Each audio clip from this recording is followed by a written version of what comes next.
بسم اللہ الرحمن الرحیم۔ عظیم پاکستانی قوم کو عوامی عدالت سے ڈاکٹر حفیظ قیصر کا سلام قبول ہو۔ پاکستانیوں، دنیا کی ترقی یافتہ دوڑ میں آپ سب سے پیچھے کیوں ہیں؟ اس سوال کا جواب آپ میں سے ہر شخص کے ذمے ہے کہ وہ تلاش کریں۔ وہ کسی کی دوستی، کسی کی وفاداری، کسی گروہ یا پارٹی سے وابستگی کی بجائے اپنی ذات کی بنیاد پر یہ سوچے کہ کیا میں جہاں تھا آج وہاں ہوں؟ کیا میرے بچوں کا مستقبل محفوظ ہے؟ اگر تو محفوظ ہے، خدا کا شکر ادا کریں۔ لیکن اگر آپ محسوس کرتے ہیں، میرا خیال ہے پوری قوم یہ محسوس کرتی ہے کہ ہم میں سے کسی کا مستقبل محفوظ نہیں ہے، اس کی بنیادی وجہ کیا ہے؟ اس کی بنیادی وجہ صرف یہ ہے کہ ہم سب پاکستانیوں نے بھروسہ آنکھیں بند کر کے کیا ہے ہر اس شخص پر جو اقتدار میں آیا۔ ہم نے کہا ٹھیک ہے، یقیناً مستقبل میں جو کچھ یہ صاحب دعویٰ کر رہے ہیں وہ پورے کریں گے، لیکن ایسا ہوا نہیں۔ آج کل سب سے اہم بات جو گردش کر رہی ہے وہ ہے کہ نواز شریف صاحب کی واپسی۔ کچھ لوگ ظاہر ہے جن کی وابستگی نواز شریف صاحب کے ساتھ ہے، جن لوگوں کی، جن اداروں کی وابستگی، جن دانشوروں کی وابستگی، جن اینکرز کی وابستگی نواز شریف صاحب کی ذات سے ہے، وہ مسلسل قوم کو یہ تاثر دے رہے ہیں کہ نواز شریف صاحب آ رہے ہیں، نواز شریف صاحب آ رہے ہیں۔ کیوں؟ اس لیے کہ جب نواز شریف صاحب اقتدار میں تھے تو ان سب کے مزے ہو گئے تھے، کسی کو کچھ ملا، کسی کو کچھ ملا، کسی کو کچھ ملا۔ نواز شریف بادشاہت والا مزاج رکھتے ہیں کہ جو ان کا حامی ہو، جو ان کا وفادار ہو، اس کے لیے کوئی میرٹ، کوئی قانون قاعدہ نہیں ہوتا، جس کو جو چاہا دے دیا۔ نتیجہ اس وقت ڈھول پیٹنا شروع ہو چکے ہیں، نواز شریف صاحب آ رہے ہیں۔ اب عقل کی کسوٹی پہ آپ یہ پرکھیں کہ موجودہ حالات میں کیا نواز شریف صاحب آ سکتے ہیں؟ آج میں آپ کو ایک معیار عرض کرنے لگا ہوں کہ پرکھنے کا معیار کیا ہے۔ دیکھیے ہمارے پیچھے پاکستان کا نقشہ لگا ہوا ہے۔ پاکستان کے کتنے اینکرز کے پیچھے یا ساتھ پاکستان کا نقشہ لگا ہوا ہے۔ میرا خیال ہے یہ اللہ کا شکر ہے، اعزاز صرف ہمیں حاصل ہے کہ ہم پاکستان کے نقشے کے سائے میں آپ سے ہم کلام ہوتے ہیں، باقی سب اس سے ہٹ کے گفتگو کرتے ہیں۔ اس کی وجہ کیا ہے؟ اس کی بنیادی وجہ یہ ہے کہ ان کی وفاداری کسی گروہ سے ہے، کسی جماعت سے ہے، کسی فرد سے ہے۔ ہماری وفاداری پاکستان سے ہے۔ ہم پاکستان کو خطرات سے باہر دیکھنا چاہتے ہیں، اور اس وقت پاکستان کے گرد بہت سے خطرات ہیں۔ تو نواز شریف صاحب کہ ہم نے پچھلے پروگرام میں عرض کیا تھا 35 سال ملے۔ اس 35 سالوں میں یعنی 1985 ان کی سیاست کا نقطہ آغاز ہے، اور 1985 میں وہ وزیر خزانہ پنجاب بن گئے تھے۔ کوٹ لکھپت لاہور میں اتفاق فاؤنڈریز کی فیکٹریاں آج بھی ملیں موجود ہیں۔ ان کی مالی حیثیت اس وقت کیا تھی، اور آج شریف خاندان کے اثاثے کتنے ہیں، اس کا تقابلی جائزہ لینا آپ کا فرض ہے۔ آپ کا فرض کیوں ہے؟ آپ کا فرض اس لیے ہے کہ آپ کی زندگیوں میں وہ خوشحالی نہیں آئی جو شریف خاندان کی زندگیوں میں آئی ہے۔ کیا دنیا کے ترقی یافتہ ممالک میں ایسا ہوتا ہے؟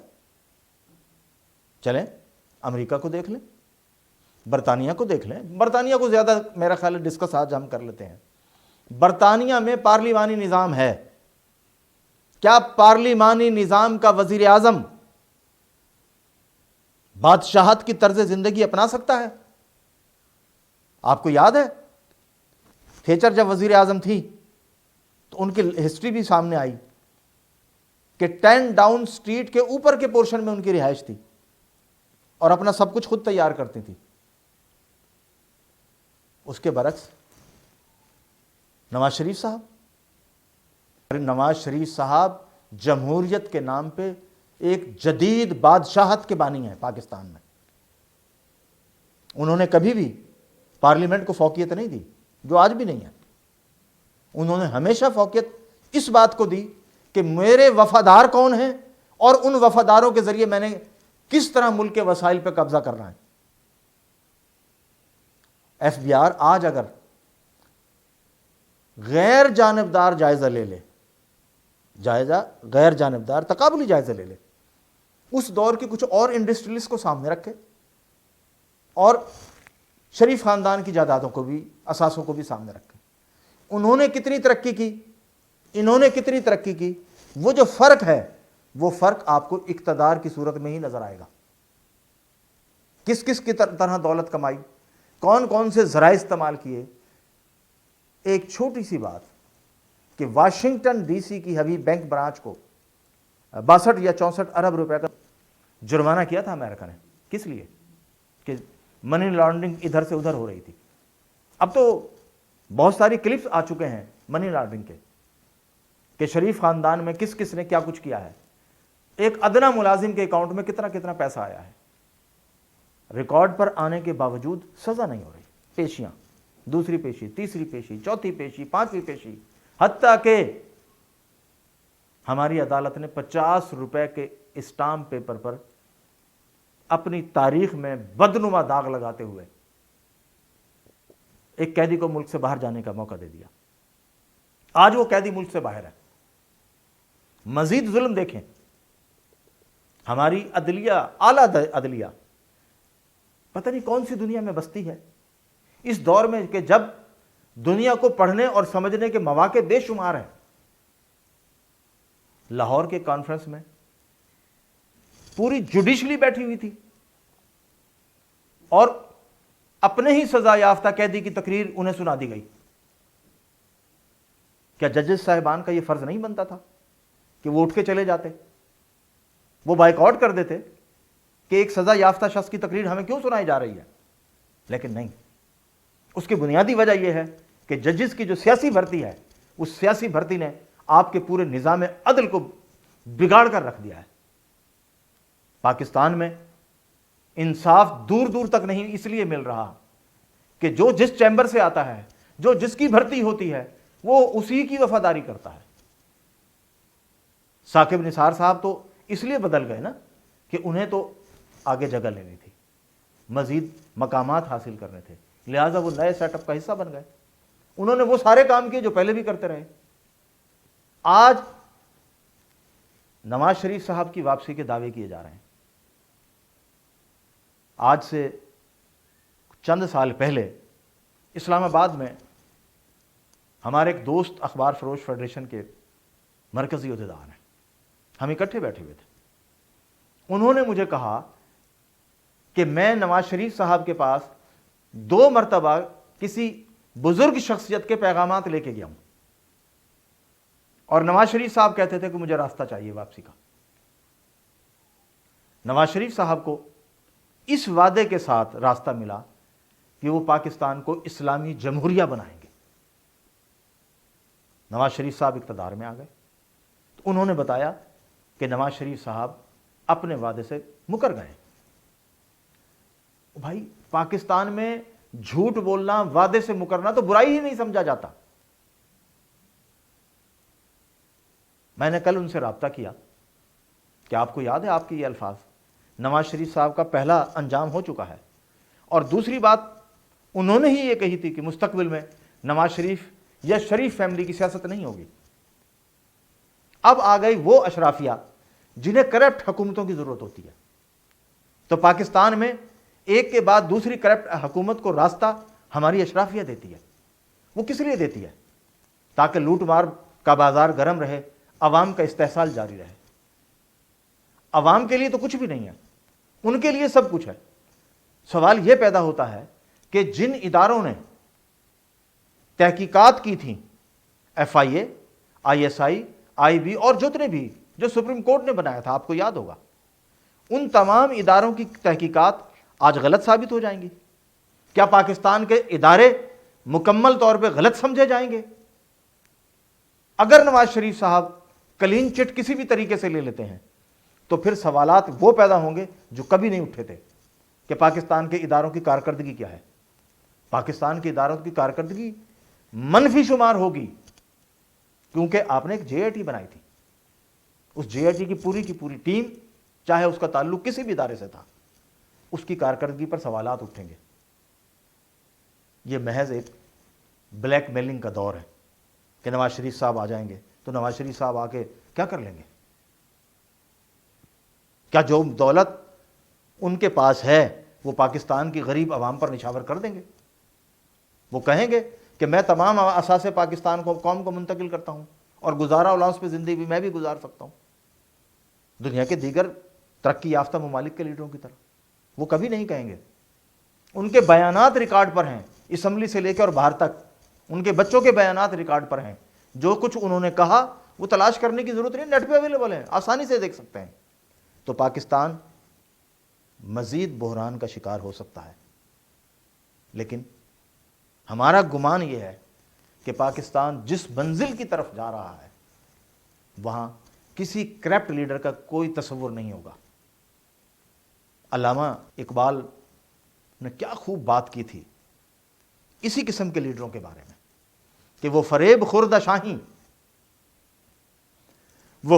خوردہ شاہی جو پلا ہو کر گسوں میں، اسے کیا خبر کہ کیا ہے رہ و رسم شہبازی۔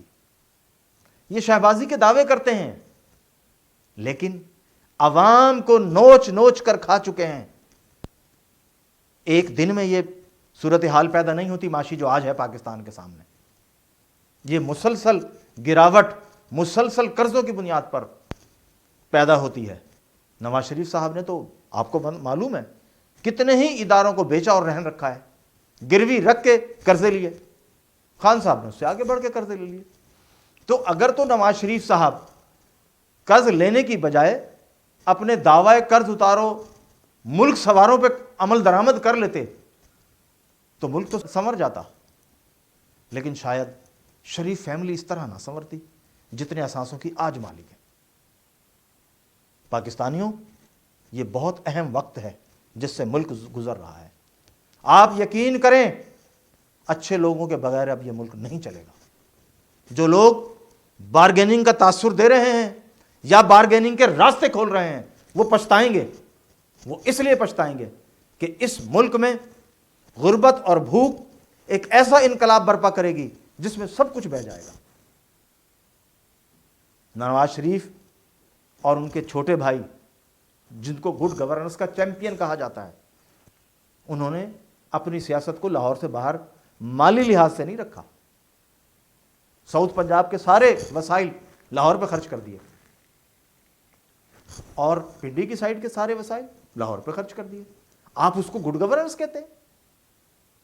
اگر گڈ گورننس یہ ہے کہ شہباز شریف صاحب کے اشارے پر پبلک سروس کمیشن وہ سارے لوگ بھرتی کر دے جو وہ چاہیں، اس کو گڈ گورننس کہتے ہیں۔ شہباز شریف صاحب نے جو ٹرینڈ متعارف کرایا وہ نواز شریف صاحب اس کے بانی ہیں کہ ہر جگہ اپنا آدمی لگاؤ۔ جب اپنا آدمی لگے گا، اپنا وفادار لگے گا تو ملک پہ قبضہ آسان رہے گا، ملکی وسائل پہ قبضہ آسان رہے گا۔ نتیجہ بے شمار کیسز، بے شمار واقعات ہمارے سب کے سامنے آ رہے ہیں۔ پاکستانی قوم جذباتی بھی ہے اور بعض لوگ بے وقوف بھی ہیں، وہ سچائی کو جانتے ہوئے بھی انحراف کرتے ہیں۔ آپ یاد رکھیے یہ پہلی دفعہ نہیں ہو رہا۔ ہمارے آقا صلی اللہ علیہ وآلہ وسلم نے جب مکہ میں دعوت دی تو جو قریب ترین لوگ تھے کیا سب نے دعوت قبول کر لی تھی؟ جانتے بھی تھے، یعنی یہاں تک تو کہہ دیا گیا کہ آپ صادق اور امین ہیں، لیکن ایمان نہیں لائے۔ سچائی مانتے تھے، کردار مانتے تھے، ہر چیز مانتے تھے، مگر کفر کے راستے کو ترک نہیں کیا۔ تو پاکستان اس وقت کچھ ایسے لوگوں کے کشمکش کا شکار بھی ہے جو بیچارے یہ سمجھتے ہیں کہ شاید نواز شریف آ جائے گا تو ہمارے لیے کچھ آسانیاں پیدا ہو جائیں گی۔ نواز شریف کبھی نہیں آئے گا۔ اس کی وجہ کہ نواز شریف صاحب نے جو بویا ہے، شریف فیملی میں جو بویا ہے، اب اس کی فصل یہ کاٹیں گے۔ انہوں نے اپنی ذاتی جائیدادیں بنائی ہیں، اپنے ذاتی اکاؤنٹس بھرے ہیں، لیکن عوام کی طاقت اور سپورٹ کے بغیر نہ تو پارلیمنٹ کچھ کر رہی ہے، نہ سپریم کورٹ کچھ کر رہی ہے، نہ کوئی اور عدالت کچھ کر رہی ہے۔ لہٰذا عوام کو کھڑے ہونا ہے، عوام کو کھڑے ہونا ہے اور بتانا ہے کہ یہ شاہین نہیں ہے اقبال کے، یہ کرگس ہیں جو پاکستانی قوم کو نوچتے ہیں، جو پاکستانی وسائل کو نوچتے ہیں اور ملک سے باہر جا کے عیاشی کی زندگی گزارتے ہیں۔ کبھی آپ نے سنا کہ 50 روپے کے اسٹامپ پر کوئی باہر چلا جائے؟ تو نواز شریف صاحب کے ان دعووں کو مسترد کر دیں آپ کہ نواز شریف پاکستانی قوم کا خیر خواہ ہے، نواز شریف اپنے فیملی کا، اپنے پارٹنرز کا قوم خواہ ہے، خیر خواہ ہے، وہ کسی اور کا خیر خواہ نہیں ہے۔ اگر وہ پاکستانی قوم کا خیر خواہ ہوتا تو پاکستانی قوم ترقی کرتی۔ یہی اہم سوال ہے جو آپ اپنے آپ سے کریں کہ ہماری تنزلی کی وجہ کیا ہے؟ کیا 35 سال تھوڑے؟ 35 سال تو بہت ہیں، لیکن آپ کرگس کو شاہین سمجھ بیٹھے ہیں، آپ کو واپس آنا ہوگا، کرگس کو پہچاننا ہے، شاہین کا فرق واضح کرنا ہے، تاکہ ملک ترقی کرے اور آپ کے گھروں میں بھی خوشحالی آئے۔ میں بار بار آپ سے کہہ رہا ہوں کہ نواز شریف صاحب کبھی بھی نہیں آئیں گے، ڈرامے بازی جاری رہے گی، پروپیگنڈا کرنے والے یہ جاری رکھیں گے تاکہ ان کی برات جاری رہیں، ان کے گھروں میں خوشحالی پہنچتی رہے اور عوام کا استحصال بھی جاری رہے۔ ہم نے اس کے خلاف جنگ کرنی ہے، ہم نے روکنا ہے استحصال کے اس نظام کو، اور روکنے کے لیے بہترین ٹائم اس لیے ہے کہ عمران خان نے سارے پردے ہٹا دیے ہیں۔ اب آپ کسی کے بارے میں جاننا چاہتے ہیں، جان سکتے ہیں، چاہے وہ عمران خان ہو، ان کی اپنی پارٹی ہو، ان کے اپنے دوست ہوں، یا ماضی کی تمام پارٹیاں ہوں، ان سب کو دیکھا اور سمجھا جاتا ہے۔ دیکھیے کتنا بڑا ظلم ہے کہ محترمہ بےنظیر بھٹو شہید ہوئی، ان کے شوہر نامدار آصف زرداری صاحب 5 سال اقتدار میں رہے، اس راز کو بے نقاب نہیں کر سکے کہ محترمہ کی شہادت کیوں ہوئی، اس کے اسباب کیا تھے۔ آپ سمجھدار ہیں، فیصلہ آپ کو خود کرنا ہے، ہمارا فرض آپ کو سمجھانا ہے، اور ہم لمحہ بلمحہ سمجھاتے رہیں گے۔ ہماری تو تیاری تھی کہ ہم معاشی حوالے سے پروگرام کرتے، لیکن ایک ایسا پروپیگنڈا مسلسل کروایا جا رہا ہے کہ جس سے یہ تاثر پھیل جائے کہ نواز شریف صاحب آ رہے ہیں اور ایک دم ملک میں اقتدار سنبھال لیں گے۔ اب ایسا نہیں ہونا، کبھی نہیں ہونا، چاہے کوئی بھی کہے۔ اس کی وجہ میں آپ کو اگلے پروگرام میں بتاؤں گا کہ کیوں نہیں ہونا، کیونکہ اس ملک کی منزل کا تعین پہلے سے ہی ہو چکا ہے، اور یہ لنک عربوں سے نکل کے پاکستان میں جوڑا گیا ہے۔ تفصیلات انشاءاللہ اگلے پروگرام میں۔ آپ سب کا بہت شکریہ۔ السلام علیکم۔